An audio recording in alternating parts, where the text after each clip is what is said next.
السلام علیکم ورحمۃ اللہ وبرکاتہ نحمدہ ونصلی علی رسولہ الکریم اما بعد فاعوذ باللہ من الشیطان الرجیم بسم اللہ الرحمن الرحیم ربی اشرح لی صدری ویسر لی امری واحلل عقدۃ من لسانی یفقہوا قولی واجعل لی وزیرا من اہلی ربی زدنی علما اللہم فقہنا فی الدین اللہم انی اسألک علما نافعا وعملا متقبلا ورزقا طیبا اللہم انفعنا بما علمتنا وعلمنا ما ينفعنا وزدنا علما ربی یسر ولا تعسر وتمم بالخیر وبک نستعین آمین یا رب العالمین۔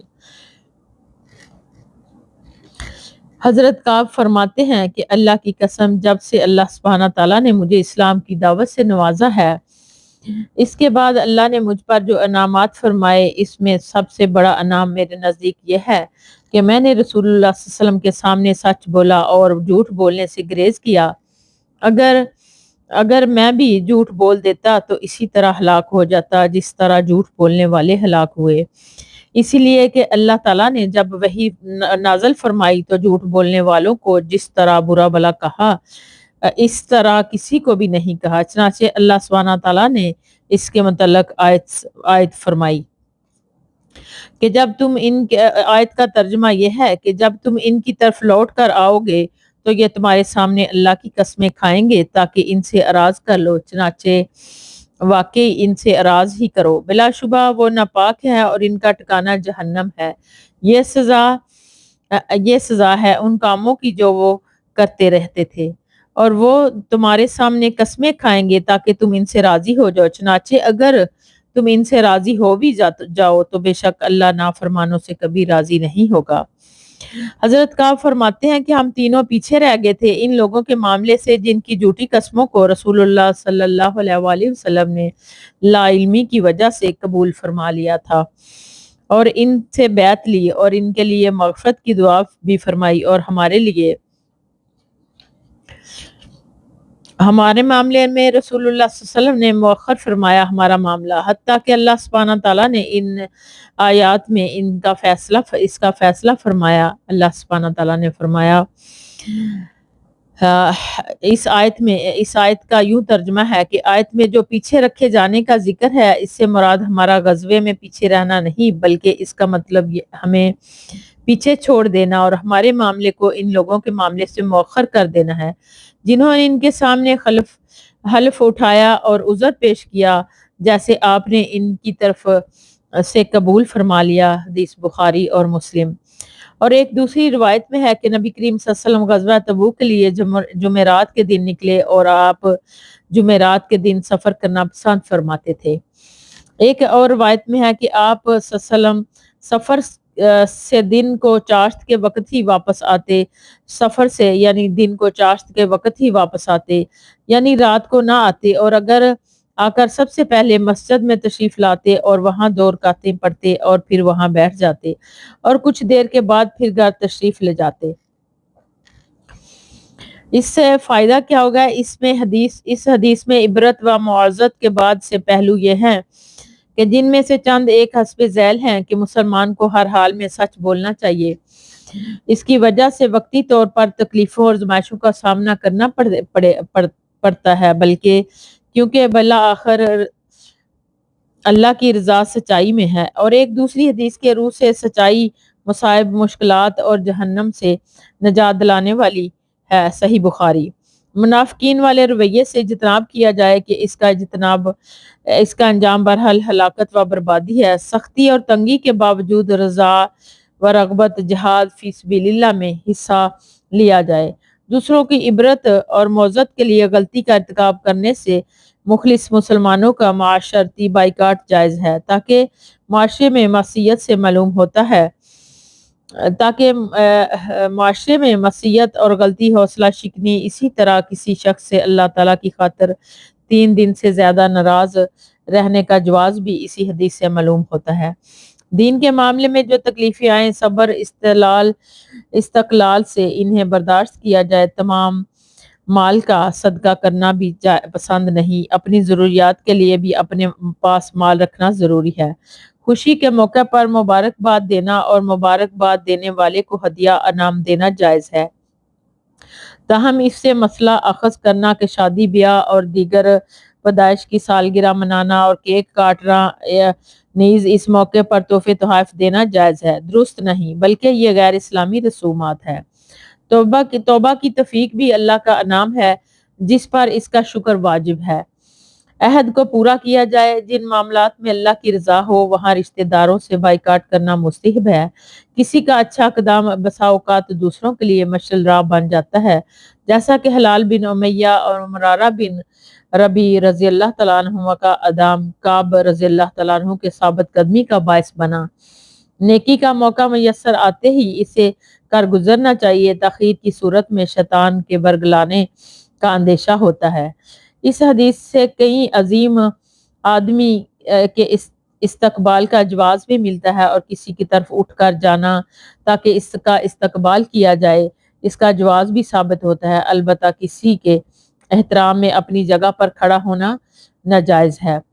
حاکم کا رعایا سے، استاد کا شاگردوں سے رویہ ایسا ہرگز نہیں ہونا چاہیے کہ ماتحت غلطی کر کے یہ سمجھیں کہ اب معافی کی صورت صرف جھوٹ ہی میں ہے اور وہ جھوٹ کا ارتکاب کریں، بلکہ رعایا یا شاگردوں کو علم ہونا چاہیے کہ اگر ہم نے سچ بولا تو تب بھی معافی مل جائے گی، بے شک۔ حضرت ابو نجیدہ یعنی نون پر پیش اور جیم پر زبر عمران بن حسین خزائی رضی اللہ تعالیٰ عنہ سے روایت ہے کہ جہنیہ قبیلے کی ایک عورت رسول اللہ صلی اللہ علیہ وسلم کی خدمت میں حاضر ہوئی اور وہ ارتکاب زنا سے حاملہ تھی۔ اس نے آ کر کہا کہ اللہ کے رسول صلی اللہ علیہ وسلم مجھ سے حد والے گناہ کا ارتکاب ہوا ہے، تو آپ مجھ پر حد قائم فرما دیجئے۔ نبی کریم صلی اللہ علیہ وآلہ وسلم نے اس کے ولی یعنی وارث قریبی رشتہ دار کو بلایا اور فرمایا کہ اس کو اچھے طریقے سے اپنے پاس رکھو، اور جب یہ بچہ جل لے تو اس کے بعد اس کو لے آنا۔ چنانچہ اس نے ایسا ہی کیا۔ اللہ کے پیغمبر حضرت محمد صلی اللہ علیہ وسلم نے اس کے بارے میں حکم دیا تو اس کے کپڑے اس پر مضبوطی سے باندھ دیے گئے، پھر آپ کے حکم پر اسے رجم کر دیا گیا، پھر آپ نے اس کی نماز جنازہ پڑھائی۔ حضرت عمر رضی اللہ تعالیٰ عنہ نے عرض کیا کہ اے اللہ کے رسول صلی اللہ علیہ وآلہ وسلم، اس بدکاری کرنے والی عورت پر آپ نماز جنازہ پڑھتے ہیں؟ آپ صلی اللہ علیہ وسلم نے فرمایا، عمر تمہیں نہیں معلوم کہ اس عورت نے ایسی خالص توبہ کی ہے کہ اگر اسے اہل مدینہ کے 70 آدمیوں پر تقسیم کر دیا جائے تو اس کو کافی ہو جائے۔ کیا اس سے بھی افضل کوئی بات ہے کہ اللہ عز و جل رضا کے لیے اس نے اپنی جان کی قربانی کر دی ہے؟ حدیث مسلم۔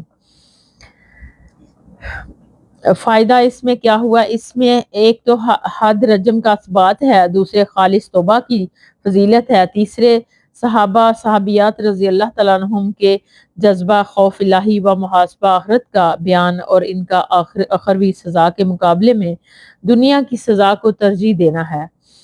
چوتھے مرتکب کبیرہ گناہ کی نماز جنازہ جائز ہے، بشرط یہ کہ وہ اسے حلال سمجھ کر نہ کرے، کیونکہ اس صورت میں اندیشہ کفر ہے۔ پنجم حاملہ عورت کو اس وقت تک سزائے یا رجم نہیں کی جائے گی جب تک وضع حمل نہ ہو جائے اور بچہ اس کے دودھ سے بے نیاز نہ ہو جائے، یعنی اس کی سزا بھی بتا دی گئی کہ کیا ہونا چاہیے۔ حضرت ابن عباس اور انس بن مالک رضی اللہ تعالیٰ عنہم سے روایت ہے کہ رسول اللہ صلی اللہ علیہ وآلہ وسلم نے فرمایا، اگر انسان کے پاس ایک وادی سونے کی ہو تو وہ اس پر قناعت نہیں کرے گا بلکہ چاہے گا کہ اس کے پاس 2 اور وادیاں ہوں، اس کا منہ قبر کی مٹی سے ہی بھرے گا اور اللہ تعالیٰ اس پر رجوع فرماتا ہے، اور جو اس کی طرف رجوع کرتا ہے یعنی توبہ کرنے والے کی توبہ قبول فرماتا ہے۔ صحیح بخاری۔ یعنی انسان جب توبہ کرے گا تو تب بھی اللہ سبحانہ تعالیٰ اس کی توبہ قبول فرمائے گا نا۔ اگر انسان توبہ ہی نہیں کرے، گناہوں کے دلدل میں گھستا چلا جائے تو پھر کیسی توبہ؟ اللہ تعالیٰ ہم سب کو توفیق دے کہ ہم سب اللہ کی طرف رجوع کرنے والے ہو جائیں، آمین یا رب العالمین۔ اس میں انسان کی حرص اور مال سے اس شدید محبت کا ذکر ہے جس سے صرف وہی بچ سکتا ہے جو ایمان میں داخل ہو۔ نمبر 2، دنیا کی رنگینیاں نہایت پرفریب ہیں اور انسان کی تمنائیں زندگی کی حدود سے تجاوز کر جاتی ہیں۔ انسان کے پاس مال بازار کتنا بھی زیادہ ہو، اس کی حرص بڑھتی چلی جاتی ہے اور طلب کثرت کی یہ بیماری انسان کو حیات جادوانی سے غافل کر دیتی ہے۔ اللہ کی توفیق شامل حال نہ ہو تو انسان اس فتنے سے محفوظ نہیں ہو سکتا۔